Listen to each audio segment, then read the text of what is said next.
Hi there, welcome. This is the fourth reading in the series of our 8x8 readings. If you haven't heard of this before and you're new here, you might want to check those other videos out. Basically, I pulled 8 cards to read over 8 days, and I've just been kind of going over them and reading them. So as I meditate on the cards and go in depth each day, I reflect on reactions or feelings that I've had with them, and that's what I'm going to share today in hopes of inspiring others to reflect on some of the things that might be relevant to them. So I'll be referring to those cards. So will be one for each chakra, and then one for, or an extra one for the heart chakra to do accommodations for chair yoga. I shouldn't say accommodations, I should say modifications. So I'm reading off of my meditation and reflection. All right, so the first card for the root chakra, this is for the first base of the reading. It says you'll see each chakra has recommended essential oils. These can be vaporized in water and used to fill the room with fragrance. Essential oils can also be used in bath water to calm and relax you. Alternatively, essential oils can be used for massage. Select the appropriate oil for the chakra in question that may be out of balance. And you can spend 10 to 20 minutes of breathing that scent. So this card is associated with the number 4. The number 4 might be important for you. As I reflected on this, I looked at healthline.com, and so it had like an article that for like each chakra, what sort of essential oils were Ayurvedic or healing in nature, since that's what we've been focusing on. So I'll read now for you what those are for each chakra. So for root, for root, it would be red spikenard.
And vetiver.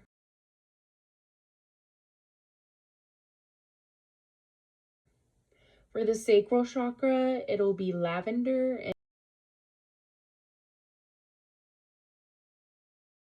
and pink pepper seed.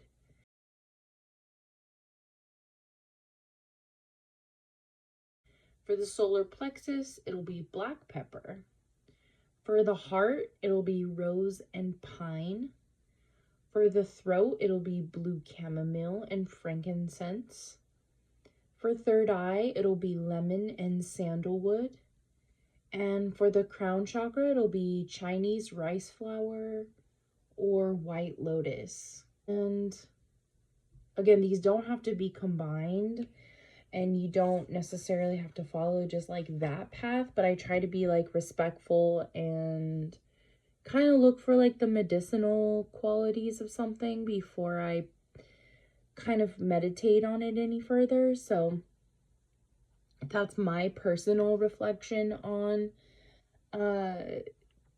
using aromatherapy oils to balance the chakras, and maybe perhaps incorporating them into like lotions, or I'm even thinking about creating aromatherapy from yard debris like leaves and sticks and stuff like that.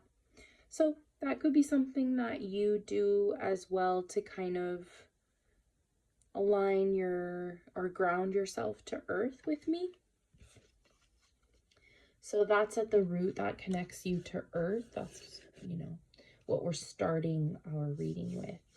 Then we move to the Mahadev Shiva, or Shiva. This is really interesting because you can see in the background that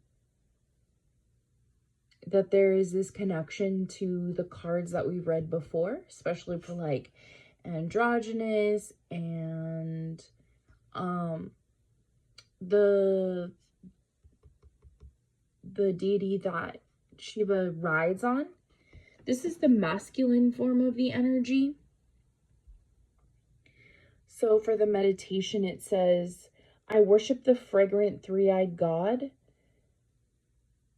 Lord Shiva, who nourishes all beings. May he liberate us from death for the sake of immorality, as easy as one separates a cucumber from its stalk. So I was thinking like maybe cucumber essential oils would be beneficial for somebody here. I've been hearing a lot about like cucumber incorporated into things for refreshing, or to help with like replenishing and rehydrating. You do see that there is the Triton here, and there is a mudra position and a snake around the neck. So this is a lot of wisdom, prosperity, and future enjoyment, as it says for the blessing. Sexual prowess, union with a good marriage partner, detachment from life's unexpected changes, numerous benefits from worldly enjoyment to liberation. What's interesting is the Mahadev Shiva is the god associated with destruction. We've seen this kind of path laid out before us, right? Of this aggressive energy that you meditate on top of. So it's like intentionally destroying something through meditation and prosperity, but like not focusing on how aggressive or reaping the benefits necessarily, but the prosperity is there. It's like the thing that underlines everything. It's the prowess, the desire, the lion heart that this person sits on. So they kind of come to things with like security when they move around the country, of like what they desire, what they want, how to heal themselves, where to go, who to talk to, how long to stay somewhere. It's like they're guided by their own ego, but the ego is not there to create a legend for itself. The ego is there to learn and become a whole living being, like to experience a full human experience, not to acquire earthly possessions. And so that's, I feel like if that's the focus of somebody's intentions, that is going to provide that prosperity. So leaving behind something, maybe feeling weak or revealing weaknesses in the self or others. And the reflection here is that, oh yeah, because you can see a scorpion among the flowers here in the bottom, or like the herbology. And so this is very powerful energy, maybe in Scorpio season.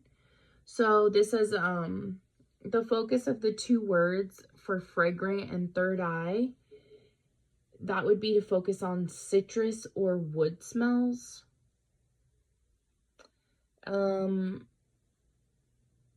Again, maybe a citrus tree or citrus and pine, rose and pine. But pine is a very citrus wood. So the third eye energy is associated with cosmic knowledge and control of the mind. We observe just as we do. The weather, death for the sake of immorality, means to perhaps consider how thoughts and judgments about others is a judgment of ourselves, or perhaps a projection, perhaps liberating ourselves from our mind and from criticisms. So like drinking water, mind your plants, and mind your own business. Destroy the need to judge sexual desires or desires with marriage or sex within marriage, or things that happen with people that are unexpected in life, or things that change unexpectedly. So this was saying, like, if you go anywhere and travel and do anything, the waters heal you, the sacred waters, the things that attach you to Mother Earth, the flowing of life's constant changes, the security of aggression and desire that you sit on, this healing aromatherapy energy, understanding that you are divinely guided or divinely protected here, or there is this like sacred knowledge and wisdom and this guidance and prosperity that you carry around your neck. So something that you've held onto. I'm hearing like it could be a charm in your hair. It could be something about your hair or your neck, or like the color of a shirt, or threads on something that you wear. Like maybe you wear sacred beads. Yeah, okay, sorry. That was for somebody. All right, so for the solar plexus now, this is our confidence builder. We got number 28, perseverance. This one has really been reminding me of a lot of things lately, especially in the tarot deck, the Ace of Wands energy, or the Ace of Cups energy. And the Ace of Cups is really interesting rather than the Ace of Wands. So let's talk about with Ganesha what it means. This is associated with number 28. Number 28. You're likely to see financial or other tangible rewards for all your hard work. Ganesha's tusk symbolizes this. There is legend in some manuscripts of the Mahabharata about Ganesha breaking his own tusk off to continue writing the Mahabharata epic as Vyasa was dictating it to him. Ganesha's tusk is then interpreted as a symbol of sacrifice and strength, and demonstrates it's important to finish what you start. If you've worked hard with extra effort, it will be worth all the work. You will see results and rewards of your labor, especially from the last few months.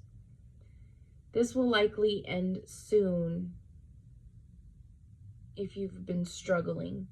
Ganesha guides you, don't lose faith while you wait. If hard work isn't paying off, consider or reconsider your expectations.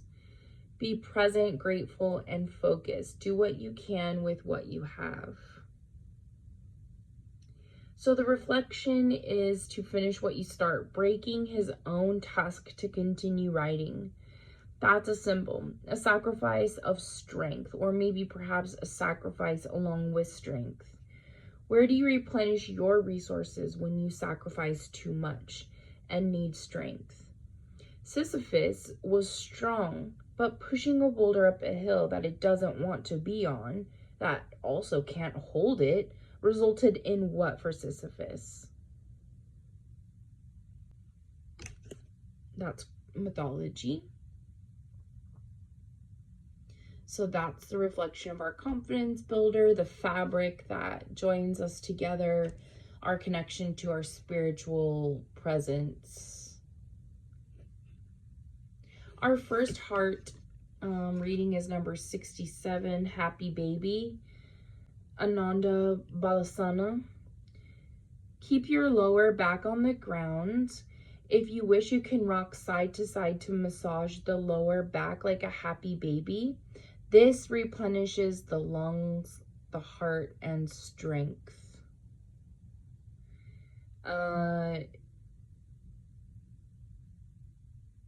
This can be very triggering for someone. Please make sure to take care of your body and your mind while experiencing these positions. So this is a very vulnerable position for people to be in. Again, considering what positions people are asking you to be in, how they reflect on making you feel. Does it make you feel like you're stable, right? That this is aligning with your law of attraction, that you feel protected, especially if your intuition starts fluttering or you start smelling something that doesn't feel right in the air. Yeah, make sure that you take care of yourself with these moves. The next one is for chair yoga. This is called the knee squeeze move. And this is a position where you start sitting toward the front of your chair with your feet flat on the floor and your spine tall. Lean back in your chair a bit, but keep lifting your chest so your lower back stays long. Hug one knee into your chest and give it a squeeze. As you hug your knee, keep lifting your chest and reach the top of your head towards the sky. Hold it for a moment and then lower your leg down and switch sides, hugging your other knee to your chest. Keep alternating sides for as many times as you like. How do these sensations in your legs change if you alternate squeezing your knees quickly or if you slow your movement down?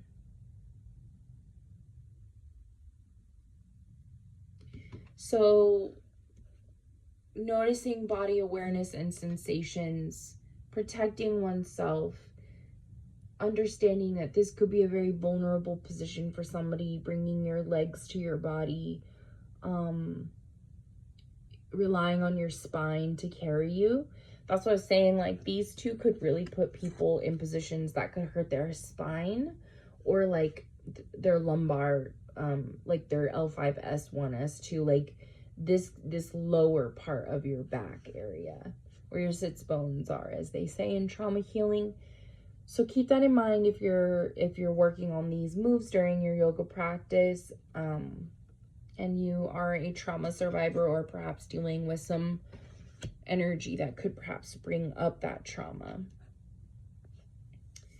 And I know that's how I feel about it. These are very triggering positions for me. I wouldn't be able to do that position in front of anybody. And it's very difficult for me to bring my legs up to my body because of like a back injury I have. And also because I have lipedema, and so my legs they're difficult, my joints and stuff. I have arthritis as well. So that's what I wrote in that reflection. And so what I did is I kind of laid on a bed and did this one, so that I wouldn't have to like rock my back. And then this one you can definitely lay on something super soft and just hold that, or just bring your knees up to your chest this way rather than this way, if that feels safer for you. Your throat chakra, this is dealing with relationships. So we have the door to transcendence. Bhakti opens the door into a love that transcends the frailties of material life. I accidentally wrote down fatalities, sorry. And I circled the word door, opens the door. So open the door, transcend with strong love, not material things, shopping for clothes versus shopping at a small business, struggling and buying anything you can, even if it's a promo online. Find a way to sprinkle love and strength into real humans.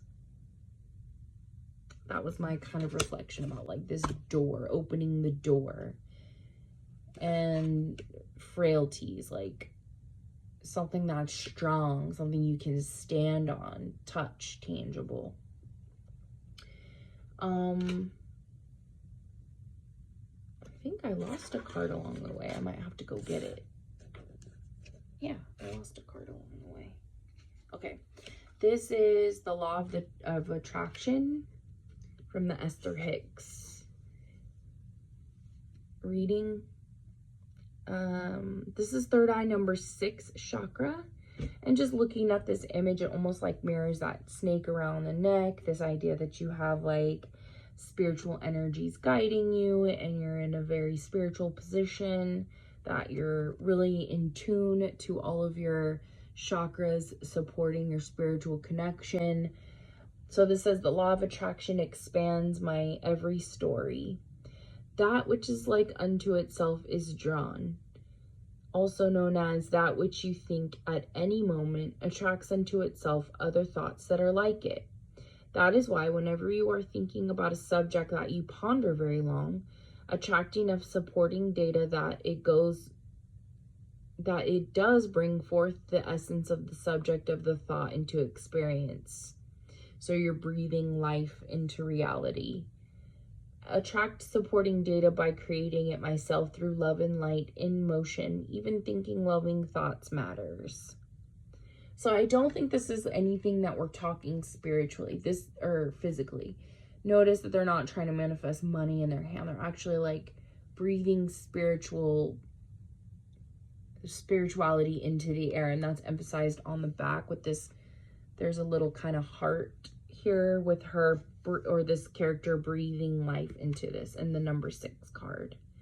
So the law of attraction expands my every story. So every experience is a reason to continue moving forward. Let me go get that last one. I'll be right back. All right, sorry about that. Here is the last card. And you can kind of see that the confidence solar plexus is kind of bleeding into the heart, which is bleeding into the spirituality. So this is the light, right? And it's balanced by the stars in the sky that you can kind of rely on every time you go and see one of these things. It's like this all over again in its different makeup, in its different experience or creation on this planet. So this is the number 3 card, and it's called the Soham. I am.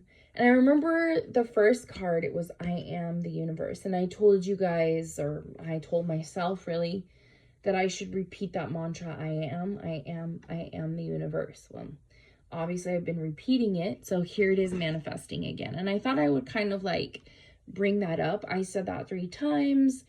There is a power of 3, a good number of 3. This is the power of 3. So it's kind of that confirmation and affirmation that saying something 3 times is really powerful. And it says, I am. It's all about breath. So when you say so, hum, you have to like really pull energy from you in this like solar plexus and sacral space, and you push it up through your heart and it speaks out. And then the hum is really important. So it says hum, sing, dance, breathe. Enjoy, don't just be present. Give, don't hide. Dancing in the street with Whitney. Dancing in the street. Is that Whitney? No. Whitney says, oh, I want to dance with somebody. I want to feel the heat with somebody. She wants to dance with somebody who loves me. So this could be really important, is kind of aligning yourself and creating these experiences through dancing, meeting people through dancing, or meditating, humming, breathing.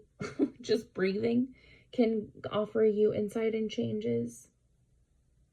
So that would be the last and final chant to say for our crown chakra, to connect us to our higher self, and kind of reinforces that law of attraction. So, you know, to see all of the interesting parallels of these colors that I've chosen for today, we have a lot of calming earth energy.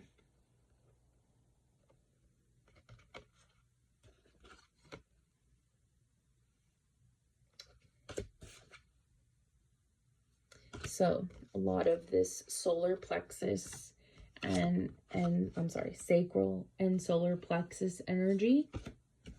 A lot of this heart, throat, crown connected to the solar plexus and sacral. And this idea that it's coming from this balance of light and dark energy. So transforming something from the dark and pushing it towards the light, but like helping people protect themselves, align themselves, start connecting with their baby, their inner child. All right, thank you so much for watching. The light in me sees the light in you. I love you so much. 4:04 on the clock. And I'll attach a meditation to this so that you can actually move through a dance, maybe, if you want to. And I have been attaching the same meditations to the last couple, and they'll just be the same ones that I cycle through this series. And the next series, I'll make sure I add more and create more. So thank you so much if you've gotten this far. I love you so much. Bye now.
Hi, friend. What are you doing? Are you just hanging out?